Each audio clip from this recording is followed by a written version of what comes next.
नमस्कार दोस्तों, welcome back to your own channel wealth. आज है 14 अगस्त 2025। आज है थर्सडे का दिन। आज वीकली एक्सपायरी का दिन था और दोस्तों आज के दिन भी निफ्टी बैंक ने 55,000 के लेवल्स को सर्वाइव कर लिया।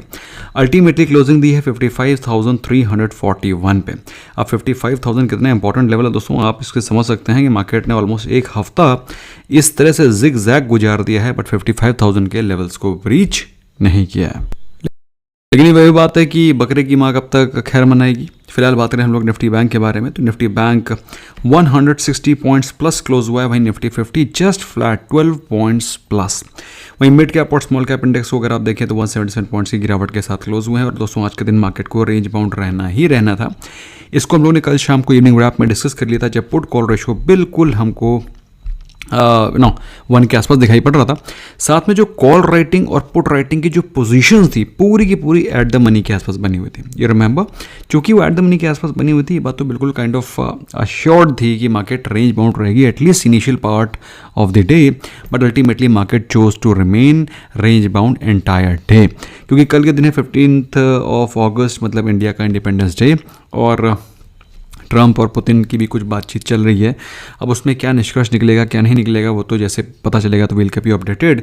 मोदी जी कल क्या अनाउंसमेंट करने वाले हैं, क्या बड़ा अनाउंसमेंट करने वाले हैं, उसको लेकर के आई एम मोर क्यूरियस। वहीं बात करें दोस्तों एडवांस डिक्लाइन रेशियो के बारे में, as you can see here right there in front of you, advancing stocks 1000, declining stocks 1600।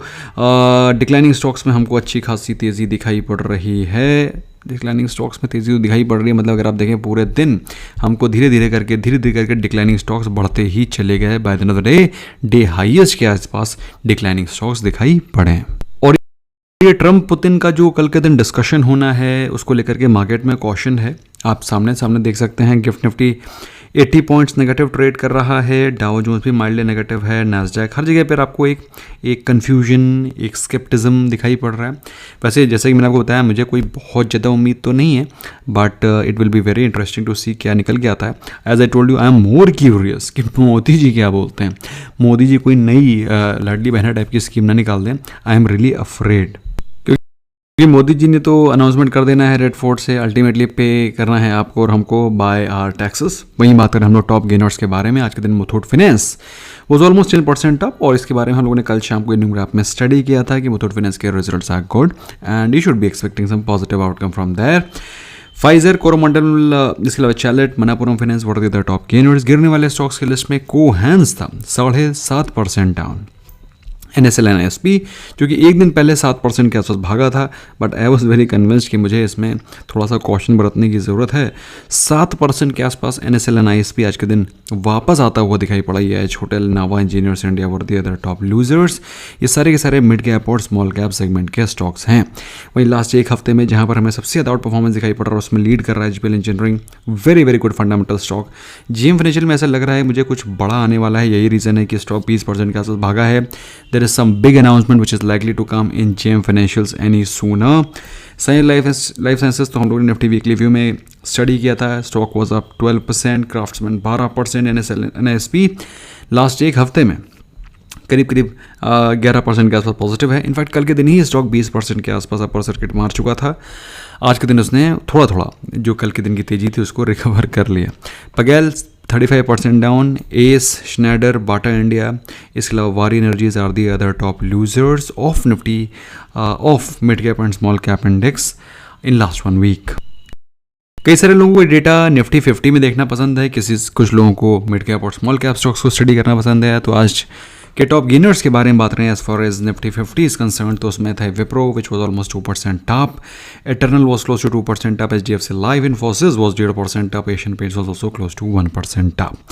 गिरने वाले स्टॉक्स के लिस्ट में लीड कर रहा था Tata Steel which was almost 3% down. Adani Ports, Tech Mahindra, Hero MotoCorp, BL were the other top losers. वहीं बात करें लास्ट एक हफ्ते के आउट परफॉर्मेंस के बारे में, तो लीड कर रहा है अपोलो हॉस्पिटल, जो इसने कि कल के दिन ही मीटर खींच दिया था 8% के आसपास। Stock is up 8.5% in last 1 week. Eternal 6.5%, doctor Reddy's, Hero MotoCorp, Cipla are the other top आउट परफॉर्मर्स। गिरने वाले स्टॉक्स की लिस्ट में लीड कर रहा है अडानी पोर्ट करीब 5% के आसपास डाउन है। IndusInd bank, Bharti Airtel, Nestle, Shriram finance are the other top underperformers in last 1 week. वहीं बात रही हम लोग कहाँ पर एक्यूमुलेशन दिखाई पड़ रहा है, तो जिन स्टॉक्स में एक्यूमुलेशन है उसमें एफएमसीजी के स्टॉक्स लाइक HUL शामिल हैं।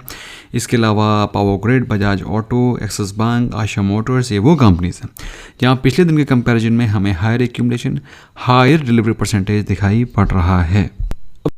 दोस्तों ये तो है लॉन्ग वीकेंड, और लॉन्ग वीकेंड में कई सारे इवेंट्स लाइंड अप हैं, तो बहुत ही इंटरेस्टिंग वीकेंड होने वाला है आप लोग के लिए। जो लोग सीखना चाहते हैं, wants to make their weekend good and great, उनके लिए हम लोगों ने अपने कोर्सेज पे 25% का डिस्काउंट भी दिया है। अगर आप ज्वाइन करना चाहते हैं वेल्थ सागा कोर्सेज का लिंक डिस्क्रिप्शन में है, you can download it and make use of this opportunity and long weekend. फिलहाल दोस्तों बात करें निफ्टी बैंक के बारे में, तो निफ्टी बैंक जैसा कि आप देख पा रहे हैं मॉर्निंग में पॉजिटिविटी ज़रूर थी, लेकिन by the end of the day अगर आप देखें मार्केट बिल्कुल रेंज बाउंड रहा और कोई भी एक्शन नहीं दिखाई पड़ा आफ्टर इनिशियल 30 मिनट्स। उसके बाद मार्केट बिल्कुल रेंज बाउंड हो गया और रेंज बाउंड ही रहा एंटायर डे। निफ्टी 50 ने तो निफ्टी बैंक के बराबर उठने की भी कोशिश नहीं करी, और जहां जिस रेंज में कल के दिन था उसी रेंज को कंटिन्यू करते हुए पूरा का पूरा प्रीमियम डिके कर गया, क्योंकि एट द मनी के आसपास जो पोजीशंस बनी हुई थी वो सारी की सारी ऑप्शन राइटर्स ने, बड़े प्लेयर्स ने बना रखी थी, और वो चाहते हैं कि मार्केट रेंज में रहे, और अल्टीमेटली मार्केट को रेंज में ही रखा गया। आई होप दोस्तों इससे आप ये सब सीख पा रहे हैं कि मार्केट को कैसे रेंज बाउंड रख करके एक बेहतरीन ऑप्शन राइटिंग करके आप पैसे कमा सकते हैं। प्री इंडिपेंडेंस पे FIIs और DIs ने क्या किया है उसके बारे में एक बार नज़र डाल लेते हैं। तो आज के दिन FIIs ने सेलिंग करी है, फिर से प्री इंडिपेंडेंस भी वो 2000 करोड़ का माल सेल करके गए हैं, और प्री इंडिपेंडेंस आपके SIP के पैसों से करीब 3900 करोड़ की बाइंग करी है DIs ने। तो that's all your contribution, I my applauds to your contribution for saving our market. और आज के दिन अगर आप नेट देखें तो करीब 2000 करोड़ की बाइंग हुई है, primarily led by DIs।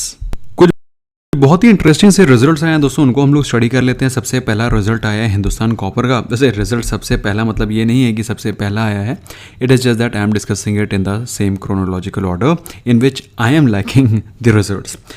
Hindustan copper के बारे में बात करें, ऐसा भी नहीं क्रोनोलॉजिकल ऑर्डर मेरे लाइकनेस के हिसाब से भी नहीं है, मतलब जो मुझे रिजल्ट्स अच्छे लग रहे हैं उनको हम डिस्कस करना पहले पसंद करते हैं। अब हिंदुस्तान कॉपर के बारे में बात करें दोस्तों, आज के दिन रिजल्ट्स आए। सो रिजल्ट्स को अगर हम लोग देखें तो पिछले साल के कंपैरिजन में, पिछले साल जहां कंपनी के प्रॉफिट्स थे 113 करोड़ 113 करोड़, जो कि बढ़ करके अभी आए हैं 134 करोड़। तो मतलब पिछले साल के कंपैरिजन में करीब 19% का हमको इंप्रूवमेंट दिखाई पड़ रहा है। वह रेवेन्यू के बारे में बात करें, पिछले साल 493 करोड़ के रेवेन्यू थे, जो कि बढ़ करके अभी आए हैं 516 crore, which is almost close to 5% up. तो बढ़िया रिजल्ट्स हैं। मार्जिन्स पिछले साल अगर आप बात करें 38.2% के मार्जिन्स थे, जो कि बढ़ करके अभी 41.06% आए हैं। तो हमें हर एक फ्रंट पे बेहतरीन नंबर्स दिखाई पड़ रहे हैं, ऐसा कुछ नहीं है कि बहुत नेगेटिविटी है या कहीं प्रॉब्लम है। अगर आप देखें stock was trading at the price of 400 in May last year, वहाँ से गिरता ही रहा है स्टॉक में कोई अपसाइड हुई नहीं है। हाँ, बीच बीच में थोड़ी मोड़ी अपसाइड ज़रूर रही है, और ऑल्दो कॉपर की डिमांड बढ़ी है, कॉपर के प्राइसेस बढ़े हैं, उसके बावजूद भी Hindustan copper has not been able to gain its mojo, the old mojo, which I am sure in times to come it will gain. और यहाँ पर स्टॉक एटलीस्ट वैल्यू तो ऑफर कर ही रहा है, क्योंकि पिछले साल से अगर आप कंपेयर करें तो पिछले साल लास्ट ईयर जुलाई में स्टॉक ट्रेड कर रहा था 350 रुपये के आसपास, और 350 रुपये का शेयर अभी आपको 240 पे मिल रहा है with the better performance as compared to last year. इसके अलावा IOCL के रिजल्ट्स आए हैं। अब IOCL के रिजल्ट्स बड़े ही इंटरेस्टिंग रिजल्ट्स हैं। BPCL ने जहां पर अच्छे रिजल्ट्स पोस्ट किए थे, नॉट बिकॉज उसके सेल्स बढ़े थे, उसके रेवेन्यू बढ़े थे, इट इज़ जस्ट दैट उनके मार्जिन इंप्रूव हुए थे, क्योंकि रशिया के तेल का थोड़ा सा बेनिफिट उनको, एडवांटेज उनको मिलता हुआ दिखाई पड़ा था। वही इंडियन ऑयल कॉर्पोरेशन के बारे में बात रहे हैं तो उनका रेवेन्यू पिछले साल के कंपेरिजन में 1% डाउन है। Can you even fathom, I mean what are they doing? Revenue पिछले साल के कंपैरिजन में 1% डाउन है, प्रॉफिटेबिलिटी पिछले साल के कंपैरिजन में 22% डाउन है। This is what they are doing. Margins के बारे में बात रहे हैं, पिछले साल जहां कंपनी के मार्जिन 7% थे, इनके मार्जिन्स भी गिर के 6.5% आए। I really wonder what business they are doing. वहीं रशिया और यूएस जैसी कंट्रीज़ तेल और ऑयल से पैसा बना रहे हैं, यहाँ पर हमारी जो PSUs हैं वही प्रॉफिट लूज़ कर रहे हैं। मुझे समझ में नहीं आया। और इनफैक्ट अगर आप जानकर के हैरान हो जाएंगे, ये तो ठीक है, मार्केट के एक्सपेक्टेशन थी, आपको लग रहा होगा कि सर ऐसा तो ऐसे ही तो रिजल्ट आने थे, ऐसा नहीं है। मार्केट की एक्सपेक्टेशन को देखें तो market was estimating 7374 crore of profits. ऐसा नहीं है कि मैं ही एस्टिमेट कर रहा हूँ, मुझे ही लग रहा था अच्छे रिजल्ट्स आएंगे। 7374 करोड़ के प्रॉफिट्स मार्केट एक्सपेक्ट कर रही थी, आए कितने 5688 करोड़, विच इज़ ग्रॉसली इनएडिक्वेट। एक होता है ना थोड़ा मोड़ा 100-200 करोड़ 500 करोड़ 1000 करोड़ नीचे हो जाना, अरे भैया अच्छा खासा डाउन है। रेवेन्यू जबकि बढ़ रखा है, रेवेन्यू एस्टिमेटेड था 1.80 लाख करोड़ का होगा, जो कि आया है 1.93 लाख करोड़, तो मतलब मार्जिन में डेंट है। अब भगवान जाने कैसे क्या मार्जिन को मैनेज कर रहे हैं, क्या ऑपरेशनल एफिशिएंसी है। फिलहाल रिजल्ट्स आर नेगेटिव। वहीं बात करें दोस्तों कुछ अच्छे रिजल्ट्स की, बहुत ज़्यादा अच्छे रिजल्ट तो वैसे भी नहीं है। एक रिजल्ट है जिसने कि थोड़ा सा ही बीट कर पाया है एस्टिमेट को, वो है अशोक लेलैंड। कोई बहुत ज़्यादा अच्छे रिजल्ट्स इसके भी नहीं है कि आप सोचें कि बहुत बढ़िया रिजल्ट्स हैं। तो कंपनी के जो एक्सपेक्टेशन थी कि प्रॉफिट्स 593 करोड़ के प्रॉफिट्स आएंगे, तो 593 करोड़ से प्रॉफिट्स 594 करोड़ के आए, मतलब 1 करोड़ ज़्यादा एस्टिमेशन से। रेवेन्यू जो मार्केट ने एक्सपेक्ट किया था 8822 करोड़ वर्थ ऑफ स्टॉक, जो कि आया है 8725 करोड़ वर्थ ऑफ स्टॉक्स की। मार्जिन 11% एक्सपेक्टेड था, 11% आया, तो मतलब मार्केट की एक्सपेक्टेशन को बिल्कुल मैच की है। There is nothing grossly wrong. अच्छा, आज आपको एक चीज़ बताना बहुत ज़रूरी है कि आज के दिन जेन स्ट्रीट ने क्या बात बोली मालूम है? जेन स्ट्रीट ने बोली है कि हमको हालांकि सेबी की तरफ से परमिशन है कि हम ट्रेडिंग कर सकते हैं, लेकिन हम ट्रेडिंग कर नहीं रहे हैं। अभी, है ना, हमने ट्रेडिंग बंद कर रखी है। अब जेन स्ट्रीट ने ट्रेडिंग क्यों बंद कर रखी है उसके बारे में मुझे नहीं पता, लेकिन अगर जेन स्ट्रीट ने ट्रेडिंग बंद कर रखी है तो बीएसई को तो बड़ा नुकसान होने वाला है, क्योंकि जेन स्ट्रीट बीएसई के एक्सचेंज के माध्यम से ट्रेडिंग करते थे। तो भाई जेन स्ट्रीट के द्वारा ट्रेडिंग ना किया जाना बीएसई के लिए तो डेफिनेटली नेगेटिव न्यूज़ है। फिलहाल स्टॉक ने आज इस न्यूज़ पे कोई रिएक्शन तो नहीं दिया, but I am pretty confident ये भले ना रिएक्शन दे, लेकिन स्टॉक का जो रिजल्ट्स आने वाले हैं अगले क्वार्टर में वो डेफिनेटली आपको रिएक्ट होते हुए दिखाई पड़ सकते हैं। वही बात करते हैं दोस्तों बुरे रिजल्ट्स के बारे में या फिर बुरे पोस्ट किए गए रिजल्ट्स के बारे में, तो उसमें एक पतंजलि के नंबर्स हैं। अब पतंजलि के नंबर्स के बारे में बात रहे हैं तो कंपनी का जो प्रॉफिट है वो पिछले साल के कंपैरिजन में कितना डाउन होगा, इमेजिन करो। तो 10%, 5% है ना, 8% ऐसे सोच रहे होगे। पिछले साल के कंपैरिजन में प्रॉफिट इज डाउन 31% और पिछले क्वार्टर के कंपैरिजन में 50% डाउन। अब दोस्तों पतंजलि का ऐसा कौन सा आइटम है जो 50% बिकना बंद हो गया? पिछले साल के कंपैरिजन में जो रेवेन्यू है वो 24% ऊपर है। आप मेरी बात समझ पा रहे हैं? रेवेन्यू ऊपर है और उसके बावजूद भी प्रॉफिट में ड्रॉप है। वहीं बात करें हम लोग मार्जिन्स के बारे में, पिछले साल जहां कंपनी के मार्जिन्स है 5.63%, जो कि रिड्यूस होकर के भी 3.6% मार्जिन्स आए हैं। एनीवे, स्टॉक के बारे में बात करें दोस्तों तो ये स्टॉक अभी 1764 के प्राइस पे ट्रेड कर रहा है। अब दोस्तों यहाँ पर जानते हो मुझे क्या लगता है, यहाँ पर लोगों को अच्छी क्वालिटी ऑफ बिजनेसेस की जगह आपको अच्छी क्वालिटी ऑफ मैनेजमेंट पे फोकस करना बहुत ज़रूरी है। एक्चुअली में लोगों को अच्छी क्वालिटी ऑफ बिजनेस पिक करना तो आ गया है, लेकिन उनको अच्छी क्वालिटी ऑफ मैनेजमेंट या फिर अच्छी क्वालिटी ऑफ बिजनेस सही तरह से ऑपरेट किया जा रहा है कि नहीं किया जा रहा है, इसको समझ पाने की ज़रूरत अभी भी है। इसलिए दोस्तों आप लोग के लिए मैं फंडामेंटल एनालिसिस की सीरीज़ लाऊंगा। I will post fundamental series, और कोशिश रहेगी आप सभी लोगों के लिए मैं पोस्ट करूं। So that will depend upon your interest. Alright, वहीं बात करें दोस्तों आइनॉक्स विंड के बारे में। अदरवाइज जो मेरे मेंबर्स हैं उनके लिए तो of course we will do this needful. Inox Wind के बारे में बात करते हैं दोस्तों। Inox Wind as you can see right there in front of you, Inox Wind भड़ गिर रहा है, जबकि रिजल्ट्स उसके ठीक ठाक आए हैं। अगर आप देखें the stock has been falling in the month of July since the July itself from the levels of 180 to now as low as 137। Inox wind का प्रॉफिट पिछले साल के कंपैरिजन में 134% अप है, वेरएज पिछले क्वार्टर के कंपैरिजन में 49% डाउन। रेवेन्यू पिछले साल के कंपैरिजन में 29% अप और पिछले क्वार्टर के कंपैरिजन में 29% अप है पिछले साल के कंपैरिजन में। पिछले क्वार्टर के कंपैरिजन में रेवेन्यू भी 37% डाउन है। क्या कर रहे हो यार, क्या कर रहे हो? आपका रेवेन्यू कैसे डाउन हो सकता है? क्या हवा चलना बंद हो गई कि बिजली खपत बंद हो गई?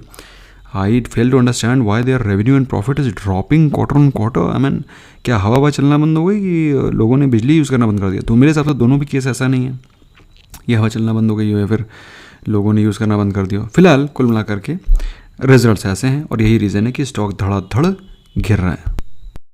वहीं आइनॉक्स ग्रीन के रिजल्ट्स बड़े प्यारे हैं। प्रॉफिट पिछले साल के कंपैरिजन में 22 टाइम्स बढ़ा है, 22% नहीं 22 टाइम्स मतलब 2200%।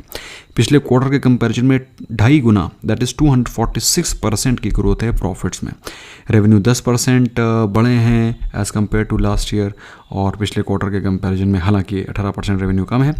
बट आइनॉक्स ग्रीन में नंबर बढ़ी हैं, आइनॉक्स विंड में नंबर पुअर हैं। अब इसके पीछे का रीज़न क्या है, इसको तो डिटेल में स्टडी करने की ज़रूरत है, केस स्टडी हो गया ये तो। फिलहाल दोस्तों अभी आपको मैं इतना बताना चाहूँगा कि ओवरऑल जो मार्केट है उसमें आपको बहुत ध्यान देने की ज़रूरत है अगर आप इन्वेस्टर हैं तो। अगर आप ट्रेडर हैं दोस्तों तो मार्केट आपको डेली अपॉर्चुनिटी दे रही है। Market is giving you opportunity on daily basis because market में वॉलेटिलिटी है और मार्केट में वॉलेटिलिटी का बेनिफिट आप उठा सकते हैं। बट अगर आप इन्वेस्टर हैं you actually need to learn, और we will try to make videos video series, एक वीडियो में थोड़ा नहीं होने वाला है for you all for fundamental analysis probably after 15 maybe मुझे एक हफ्ते का समय दो, थोड़ा समय I am slightly occupied. I will try to educate you all as far as I can. Video दोस्तों लिंक डिस्क्रिप्शन में है, वीडियो के लिंक डिस्क्रिप्शन में है। अगर आप हमसे जुड़ना चाहते हैं you can open free of cost demat account and you can be part of our family for lifetime. See you there, bye bye for now.